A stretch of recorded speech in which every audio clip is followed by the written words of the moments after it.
Good afternoon, everybody. I think it's fair to say that many Delawareans have always felt a common bond with President Obama, given his past visits here and his partnership with Vice President Biden. And it's always a privilege to welcome the President back to the First State. And as we look out at the work happening on the I-495 bridge over the Christina River, I especially want to thank his administration for acting quickly and decisively to help us move those emergency repairs forward. And we're particularly grateful for the efforts of Transportation Secretary Anthony Foxx, who has ensured that we receive the necessary funding to make the bridge safe again as quickly as possible. And our own State Transportation Secretary, Shaylin Batt, who has done a tremendous job in dealing with this crisis, has emphasized throughout the process that we're only able to move so quickly in developing a plan and beginning construction because of cooperation from across the country. Of course, we would not be here today if the only challenge facing our transportation system was an unusual incident affecting one bridge. The condition of infrastructure statewide and across the country is unacceptable, and it cannot continue to support the world's strongest economy. And we need to strengthen our infrastructure to make sure it's safe and reliable so people aren't wasting time and fuel sitting in traffic. And that will create much-needed opportunities for our construction workers. But this issue is bigger than that. What we need to come to grips with, and what this president understands, is that our advantages in the global economy will shrink rapidly if we don't make these needed investments. You know, sometimes it's not easy to see in our day-to-day lives, but businesses and entrepreneurs have more choices than they've ever had before about where to locate, where to expand, and where to hire. We live in a world where there are 3 billion people looking for jobs, but there are only 1.2 billion jobs available. We really are in a global war for jobs, and we can win that war by investing in our people and investing in our infrastructure. Other nations are making these investments, and we can't afford to put them off. So it's important that the President and Vice President Biden continue to show the necessary sense of urgency to strengthen our transportation system. They're not satisfied with Band-Aid solutions, and we shouldn't be either. And I appreciate that they are making the most of every tool that they have to address one of the most serious issues affecting our current and our future prosperity. And I thank our tireless congressional delegation, Senator Carper, Senator Coons, and Congressman Carney, for their unwavering support.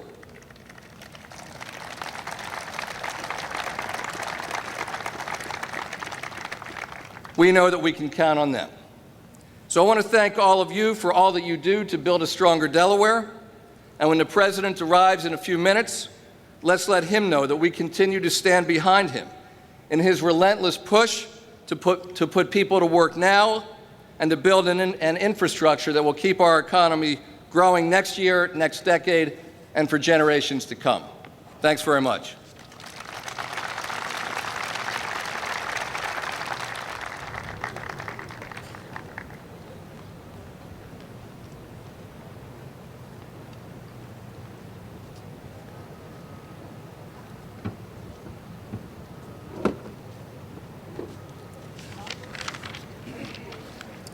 Good afternoon. My name is Jeremie West. I'm a fourth-generation union carpenter working for Talley Brothers and currently working on the I-495 bridge repair project. All the craftsmen here are proud to be involved with such an important project for the state of Delaware and for the entire Northeast Corridor. This is a major artery of the 95 interstate highway system that serves to alleviate rush hour traffic volumes through Wilmington, Delaware, and weekend tourism traffic to our beaches. Without this artery, I-95 and our local roads are gridlocked for hours each day. The need for these bridge repairs is unfortunate, but the jobs created in performing these repairs are certainly welcome to our local economy. These are good paying jobs and important to the suppliers, contractors, craftsmen, and their families. It is my privilege now to introduce the President of the United States of America, Mr. Barack Obama.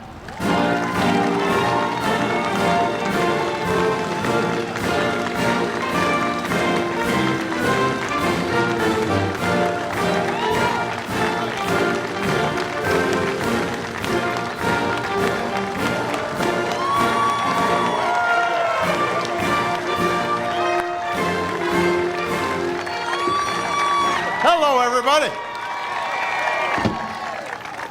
Everybody, please have a seat. Please have a seat.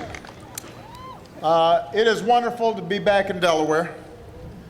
Before I begin, obviously the world is watching reports of a downed passenger jet near the Russia-Ukraine border. And it looks like it may be a terrible tragedy.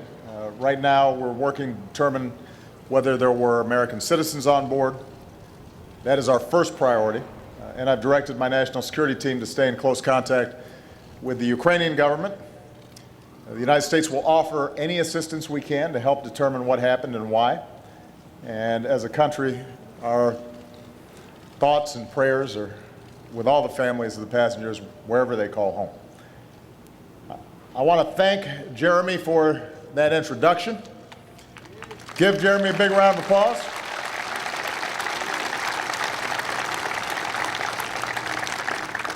It is great to be in the state that gave us Joe Biden.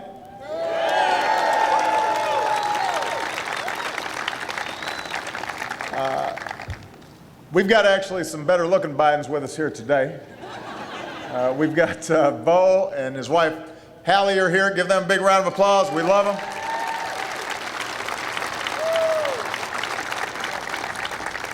We've got Governor Jack Markell,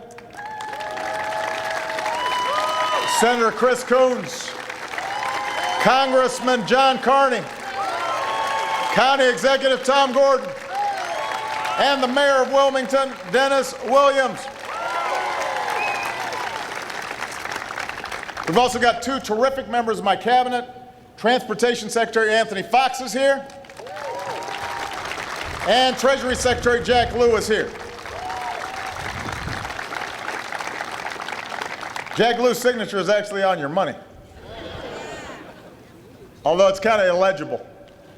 We teased him when he first became Treasury Secretary that he was going to have to fix his signature a little bit because it looked just like a caterpillar running along the bottom. Now, the bridge behind me used to carry 90,000 cars every day. 90,000. Since last month, it's been closed for repairs.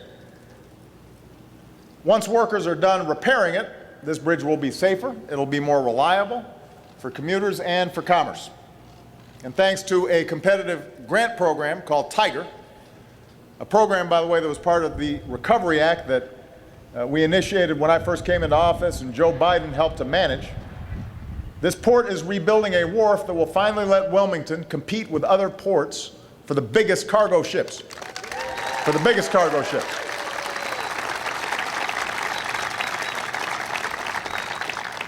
So far, Tiger grants have given a boost to 270 infrastructure projects and thousands of jobs all across 50 states.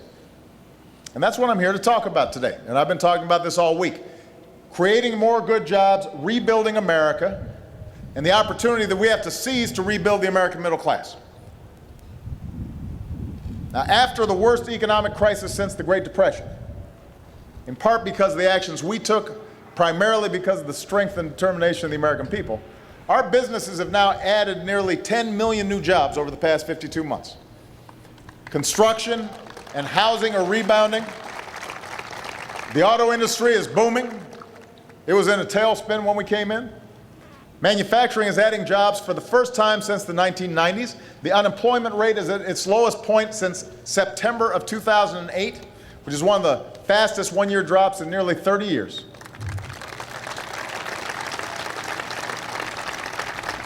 And the decisions we made, not only to rescue our economy, but to start rebuilding it on a firmer foundation, those decisions are starting to pay off. We are more energy independent. For the first time in nearly 20 years, we produce more oil here in the United States than we buy from abroad. First time in 20 years we're doing that.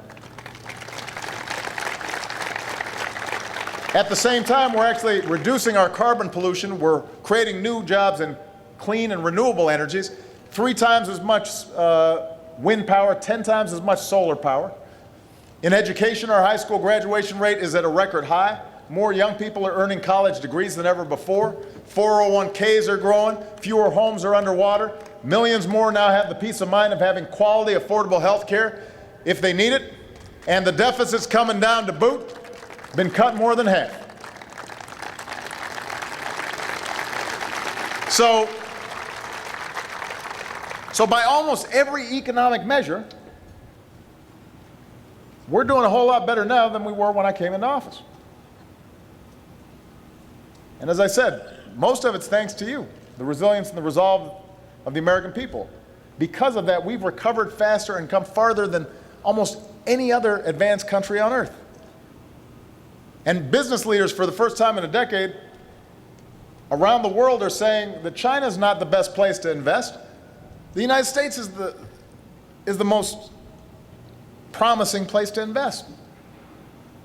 So we've got this huge opportunity to keep this momentum going, to keep growing the economy, but also to make sure that growth is broadly shared. We've got to make sure we're creating not just more jobs, but also raising middle-class wages and incomes and making it easier for folks, if they're working hard and doing the right thing, to raise a family. We've got to make sure that we're not just graduating more kids, we've got to also train more workers and make college more affordable. We've got to make sure our economy works for every American. That's why I ran for president. That's what I'm focused on every day. And this is more than just some fleeting political story or made-up scandal. This is the challenge of our times, making sure that if you work hard and you're responsible, anybody can get ahead in this country. That's what America's about. And we can achieve that if we just see a few changes in Washington's priorities. So today, I'm here to talk about just one example, creating good jobs, the sort that Jeremie just talked about. Good jobs, rebuilding America. We know that in the 21st century economy, businesses are going to set up shop wherever they find the best roads, best bridges, the fastest internet connection, the fastest rail lines, the smartest airports, the best power grid. First-class infrastructure attracts investment, and it creates first-class jobs. Unfortunately, right now, our investment in transportation lags behind a lot of other countries. China's doing more. Germany's doing more. They're putting money back into building the infrastructure we need to grow over the long term. And if Washington were working the way it was supposed to, Congress would be creating jobs right now. Jobs just like Jeremie talked about, jobs like these guys in the hard answer are doing right now, rebuilding bridges and roads and airports and ports all across the country. It helps us now, and it helps us create jobs tomorrow. That's what we should be doing. But instead of creating jobs, rebuilding our infrastructure in a predictable, sustainable way, the debate in Washington lately has been about something called the Highway Trust Fund. It's how America is supposed to support states on transportation projects. Congress has to keep it funded. Otherwise, states have to put projects on hold, put construction workers back on the unemployment line. Now, the good news is Democrats and Republicans are about to pass a short-term fix that will keep funding going for about another 9 or 10 months. And I support that. I mean, the least we can do is just support the jobs that are already there, keep Americans on the job. But if that's all Congress does, then we're going to have the same kind of funding crisis 9 months from now. And that's not how normally you fund infrastructure, because you got to plan it and you got to think about, how are we helping folks, and how are we helping states and cities and municipalities, create, plans for the future and make sure that the funding streams are level. We don't need unhelpful and unnecessary deadlines that crunch a few months from now. And we shouldn't have been this close to the deadline in the first place. As your governor, has pointed out, even smaller transportation projects can take years to design and plan and build. A few months of funding doesn't cut it. And so Jack said to call this a Band-Aid is an insult to a Band-Aid. That's a pretty good line. I'm going to have to try that out.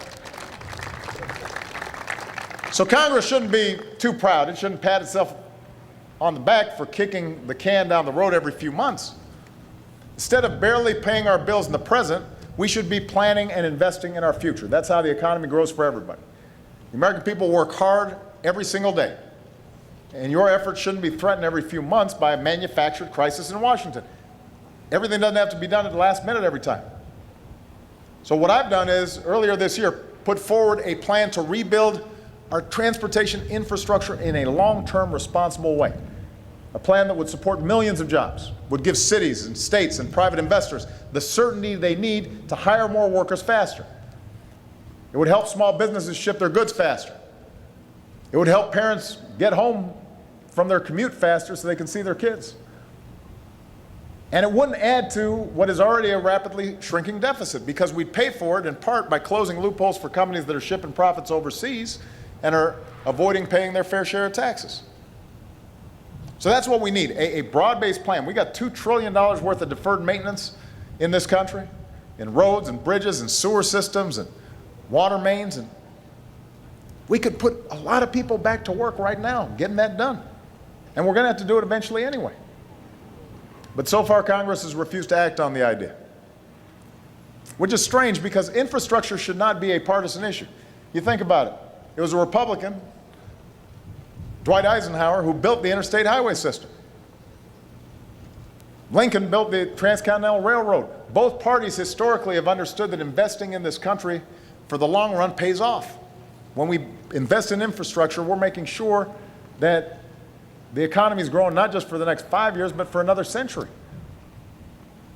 That's what, right now, Republicans in Congress don't seem to be focused on. But until they do get focused on it, I'm going to do whatever I can to create jobs, rebuilding America on my own. So today,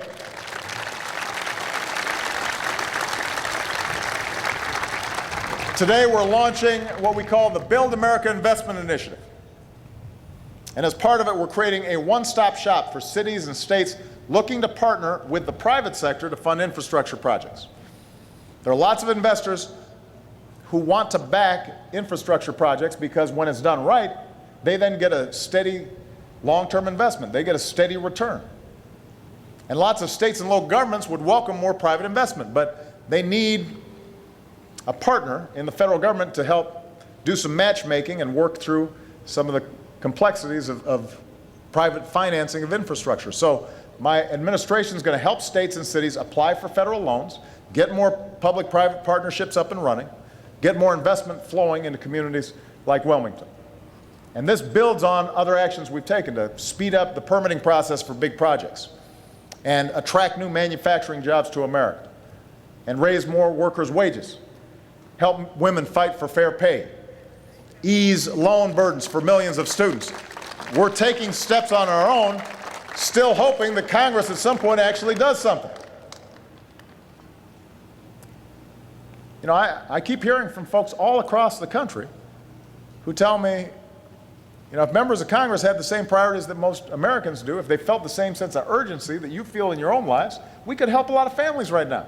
Instead of playing politics, we should be creating jobs by investing in what makes our economy strong. This is infrastructure and manufacturing and energy and research and development and education. All these things lead to new industries. We should be training our workers to fill new jobs. We should be preparing our kids to face global competition. We should be making sure that hard work pays off with a higher minimum wage. We should be seizing these opportunities. And there's a simple principle behind it. When the middle class does good, and when people have ladders into the middle class, if they work hard, everybody does better. You have more customers for businesses. Folks at the very top do better. America grows best from the middle out, not from the top down. That's when we succeed. So I'm going to keep on looking for areas where Republicans and Democrats agree to move this country forward, but I'm not going to stand by when politics and inaction are holding us back. Wherever and whenever I have a chance to help families like yours, I'm going to do it. When I have a chance to help communities like Wilmington, I'm going to do it. That's when my administration takes these executive actions, when Congress won't act.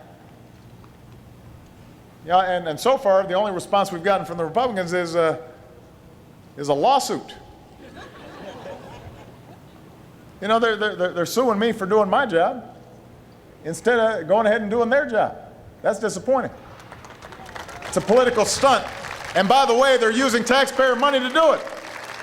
It's your money that they're wasting on this, which no serious lawyers thinks makes any sense. It's just a political stunt. We could be using the time, energy, and effort and money to help your families. And maybe the folks behind this think it'll help them politically. I guarantee you it's not helping you. We could do so much more if we rally around a sense of patriotism that says we can disagree on issues once in a while, but come on, let's focus on our country. Let's focus on our people. A sense of common purpose. The understanding we rise or fall as one nation and as one people. That's how we built this country together. And that's what Washington has to remember. And the one thing I know for certain, if we work together, if we believe in one another, then we're going to keep on rebuilding our middle class. We're going to restore the American dream for the next generation. We will continue to make sure that America is the place where no matter what you look like or where you come from or how you started, you can make it if you try. You've shown it here in Delaware. We can show it all across the country. We just need a little more focus in Washington. So keep the pressure on, everybody. Thank you. God bless you. Let's build some bridges. Let's build some roads. God bless America. Signing this up right now. Now I'm going to sign my memorandum. I'm going to sign it.